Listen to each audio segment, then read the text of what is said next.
Hello 8th class, today we will read your supplementary reader It So Happened. Second part of 5th lesson Princess September. So let us start reading. Princess September loves the bird far too much to take chances and acts upon her sister's advice. The bird cannot overcome the loss of freedom. Princess September decides to put the bird's happiness above her own. It seemed to Princess September that her little bird had been away a long time. Sometimes might have happened to him, what with hawks and with snares, you never knew what trouble he might get into. Besides, he might forget her, or he might take a fancy to somebody else. That would be dreadful. She wished he were safely back again. Suddenly, September heard a tweet tweet just behind her ear, and she saw the little bird sitting on her shoulder. He had come in so quietly and alighted so softly that she had not heard him. I wondered what on earth had become of you, said the princess. I thought you would wonder that, said the little bird. The fact is, I very nearly did not. You would. Did not come back tonight at all. My father in law was giving a party and they all wanted me to stay, but I thought you would be anxious. Under the circumstances, this was a very unfortunate remark for the little bird to make. September felt her heart go thump against her chest, and she made up her mind to take no more risks. She put up her hand and took hold of the bird. The bird suspected nothing, and he was so surprised when she carried him over to the cage, popped him in, and shut the door on him that for a moment he could think of nothing to say. But in a moment or two he hopped up to the ivory perch and said, "What is the joke?"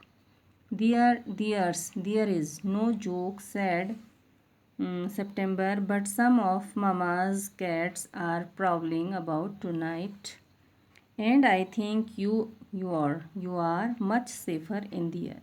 Well, just for this once I do not mind, said the little bird, so long as you let me out in the morning. He ate a very good supper and then began to sing, but in the middle of his song he stopped. I don't know what is the matter with me, he said, but I don't feel like singing tonight. Very well, said September, go to sleep instead. So he put his head under his wing and in a minute was fast asleep. September went to sleep too, but when the dawn broke, she was awakened by the little bird calling her at the top of his voice.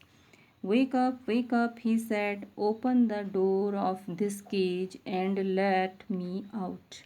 I want to have a good fly while the dew is still on the ground. You are much better off where you are, said September. Let me out, said the little bird, and he tried to slip through the bars of the cage, but of course couldn't, and he beat against the door, but of course he couldn't open it. Then the 8 princesses came in and looked at him.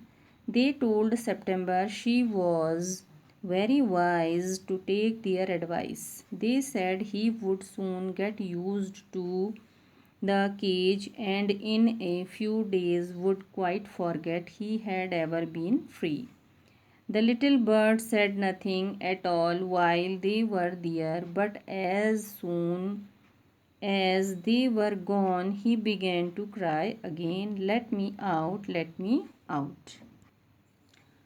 Don't be such an old silly, said September. I have put you in the cage because I am so fond of you. I know what is good for you much better than you do yourself. Sing me a little song and I'll give you a piece of sugar. But the little bird stood in the corner of his cage looking out at the blue sky and never sang a note. What is the good of sulking, said September. Why don't you sing and forget your troubles? How can I sing? Answered the bird. I want to see the trees and the lake and the green rice growing in the fields. I'll take you out every day, she said. It's not the same thing, said the little bird. The rice fields and the lake and the willow trees look quite different when you see them through the bars of a cage. The bird wouldn't sing a song, and he would not eat a thing.